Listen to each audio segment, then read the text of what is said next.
తెలంగాణ హైకోర్టులో బీఆర్ఎస్ ఎమ్మెల్యేల అనర్హత కేసు విచారణ జరిగింది.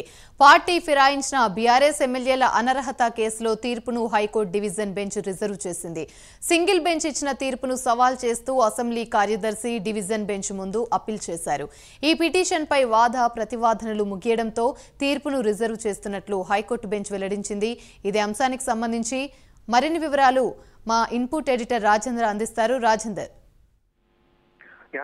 బీఆర్ఎస్ పార్టీ నుంచి గెలుపొంది కాంగ్రెస్ పార్టీ చేరిన ఎమ్మెల్యేల పై అనర్హత వేటు వేయాలని చెప్పేసి బీఆర్ఎస్ పార్టీకి సంబంధించిన ఎమ్మెల్యేలు హైకోర్టులో పిటిషన్ వేశారు. ముఖ్యంగా దానం నాగేందర్, కడియం శ్రీహరి, తెల్ల వెంకట్రావు ఈ ముగ్గురు మీద కూడా అనర్హత వేటు వేయాలని చెప్పేసి బీఆర్ఎస్ పార్టీకి సంబంధించి ఎమ్మెల్యేలు హైకోర్టు ఆశ్రయించడంతో ఇరుపక్షాల వాదన తర్వాత హైకోర్టు సింగిల్ బెంచ్ ఎమ్మెల్యేలపై ఎమ్మెల్యే అనర్హత వేటు విషయంలో షెడ్యూల్ ఖరారు చేయాలని అసెంబ్లీ స్పీకర్ కు సూచించింది. ఈ నేపథ్యంలోనే మళ్ళీ హైకోర్టు సింగిల్ బెంచ్ ఇచ్చినటువంటి తీర్పుపై డివిజన్ బెంచ్ కు అసెంబ్లీ కార్యదర్శి వెళ్లారు. ఏదైతే హైకోర్టు సింగిల్ బెంచ్ ఇచ్చిన తీర్పు స్పీకర్ ను శాసించే విధంగా ఉంది అని చెప్పేసి ఆయన ప్రధానంగా ఆరోపించారు.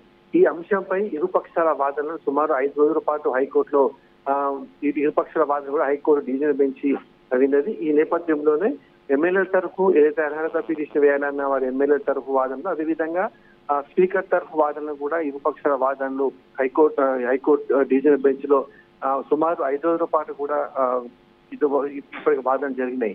ఈ నేపథ్యంలోనే ఇరుపక్షాల వాదన తర్వాత ఇవాళ హైకోర్టు దీనికి సంబంధించి తీర్పును రిజర్వ్ లో పెట్టింది. రేపు కానీ ఎల్లుండి కానీ దీని మీద హైకోర్టు డివిజన్ బెంచ్ ఒక తీర్పు ఇచ్చే అవకాశం ఉన్నట్లుగా మనకు స్పష్టంగా తెలుస్తుంది.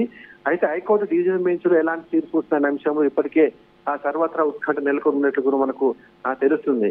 సింగిల్ బెంచ్ ఇచ్చినటువంటి కోర్టు ఇచ్చినటువంటి తీర్పుని అమలు చేస్తుందా, లేకపోతే డివిజన్ బెంచ్ తీర్పు ఎలా ఉంటుంది అనే అంశం మీద ఇప్పటికే ఉత్కంఠ నెలకొన్న నేపథ్యంలో అటు రాజకీయ పార్టీలో కూడా ఆసక్తి నెలకొంది. ఒకవేళ డివిజన్ బెంచ్ కూడా సింగిల్ బెంచ్ ఇచ్చిన తీర్పును అమలు చేయాలంటే తదుపరి ఏం చేయాలనే అంశం మీద ఇప్పటికి కూడా బీఆర్ఎస్ పార్టీ నుంచి కాంగ్రెస్ ఎమ్మెల్యేలు కూడా ఇప్పటికీ ఆలోచిస్తున్నట్టు కూడా మనకు స్పష్టంగా తెలుస్తుంది.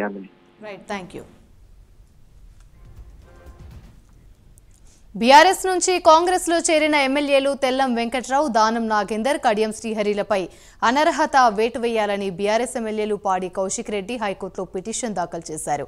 ఈ పిటిషన్పై విచారణ జరిపిన హైకోర్టు సింగిల్ బెంచ్ అనర్హతపై నెల రోజుల్లో చర్యలు తీసుకోవాలని, ఏం చర్యలు తీసుకున్నారో తమకు తెలపాలని స్పీకర్ కార్యాలయాన్ని ఆదేశించింది. ఈ ఆదేశాలపై అసెంబ్లీ సెక్రటరీ డివిజన్ బెంచ్ ముందు అప్పీల్ చేశారు.